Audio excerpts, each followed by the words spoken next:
जी, मैं सुजाद हुसैन शाह आपको अपने दुबई ड्राइवर 512 में खुशामदीद कहता हूँ। अगर आप हमारे चैनल पर न्यू हैं तो हमारे चैनल को सब्सक्राइब कर लें और बेल आइकन के बटन को प्रेस कर लें ताकि हर आने वाली नई मालूमाती वीडियो आप लोगों तक पहुँच सके। जिस तरह के आपके इल्म में हम ड्राइविंग के रिलेटिव यही हमारा चैनल है, इसी में हम मुकम्मल तौर पर डिटेल और इन्फॉर्मेशन देते रहते हैं।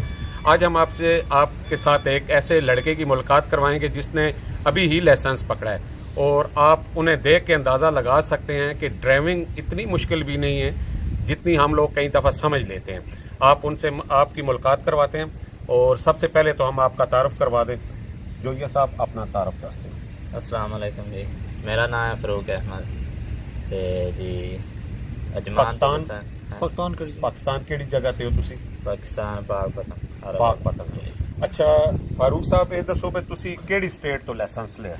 मैं अजमान तो अजमान तो नाजरीन ये भी दस देवां कि अजमान रकबे के हिसाब नाल बड़ी छोटी जी साडी स्टेट है, लेकिन बहुत ज़्यादा इत्थे भी मतलब है कि ड्राइविंग स्कूल भी हैं और बहुत अच्छी तालीम और तरबियत भी दी जाती है और बहुत ज़्यादा लोगों इतों लाइसेंस भी अप्लाई किया है।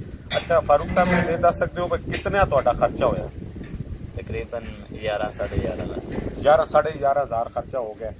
और केड़ी ट्राई विच मतलब है कि लाइसेंस तुसी लिया? रिवर्स जी पहला माशाल्लाह हो गई, ठीक हो गया। ते रोड वाली जी 3 फेल की, चौथी दे जा ठीक हो गया। पास की। अच्छा तो क्लासां टोटल तुहाडियां कितनी होईयां जेड़े पहले दिन उन्हां दस्सिया सी? तकरीबन 40 क्लासां। अच्छा और तीसरी ट्राई भी तुसी पास हो गए हो, लगभग 11,500 खर्चा होया। कितना टाइम कितना लगे? तकरीबन 4 महीने लग गए।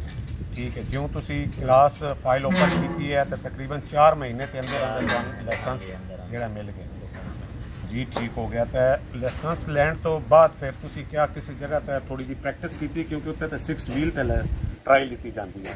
हुण तुसी ट्राला चला रहे हो? नहीं जी, कोई ट्राई नहीं दी। महीने बाद मैं जरा वीज़ा चेंज किया तो मैं गड्डी चला। ठीक हो गया। तो क्या तुहानू मुश्किल लगे? ज़ाहिर है 6 व्हील की रिवर्स होर होंदी और ट्राले की ड्राइविंग और रिवर्स होर होंदी। थोड़ी बहुत प्रैक्टिस किसी दोस्त ने करवाई है? हाँ जी, है सी दस्या अपना दोस्त ने ते बाकी आस्ता आस्ता हो गया। अच्छा तुहाडा टोटल फिर खर्चा लगभग लाइसेंस का वीजे का 20,000 दिरहम बन गया। तकरीबन और टोटल तुहानू वीज़ा लैके आया तकरीबन 6 महीने हो चुके। हाँ जी 6 महीने। हुण तुसी वीज़ा नवा लिया है कि उसी तरह अरसा हो गया? तकरीबन 7 माह। 7 माह हो चुके हैं। कैसा तुहाने फील्ड लगे? मतलब है कि ये तो किस तरह मुतमिन हो कि तुसी जिहड़ी फील्ड चूज़ की है ये तो खुश हो पर ठीक है ये बेहतर है तो ज़्यादा पैसा आता है? बहुत खुश हैं, बहुत ठीक है, अल्लाह का शुक्र है, बहुत ठीक है। अच्छा खासा पैसा कमा सकते हाँ जी बिल्कुल अपने खानदान की लुक आफ्टर कर सकते? बिल्कुल। ठीक हो गया। कि तुसी साडे नाजरीन नूं दसोगे कि जेड़े लोग इंडिया च और पाकिस्तान भी बैठे न और आना चाहते हैं और अपने जहन में तैयार दो कि असी आना है तो कि कुछ लैके आना, उन्होंने तुसी क्या मशवरा दो? आ जान? बिल्कुल जी आना चाहिए। बहुत अच्छा जड़ा है काम माशाल्लाह, कोई परेशानी नहीं, कोई टेंशन नहीं, बहुत आसानी ना बंदा जड़ा लाइसेंस लै सकता है। सही है तो बहुत ठीक जी नाजरीन जिस तरह तुसी सुनिया इन्हों का वीज़ा भी मेरी कंपनी ते ही है, ग्रीन जेलम ट्रांसपोर्ट कंपनी ते ही है। और ये तुसी देखा है कि कोई भी बंदा जड़ा है ना पाकिस्तान तो अगर इतने आता है थोड़ी जी दुश्वारी उन्होंने जरूर होती है। ज़ाहिर 5-6 महीने उस मुश्किल होएगी, पेमेंट लगेगी, पैसे लगेंगे, लेकिन जो तुसी लाइसेंस लै लोगे फिर तुहानू एक हैंडसम सैलरी बन जाएगी। तुसी अपने खानदान को बड़ी अच्छी तरह लुक आफ्टर कर सकते हो।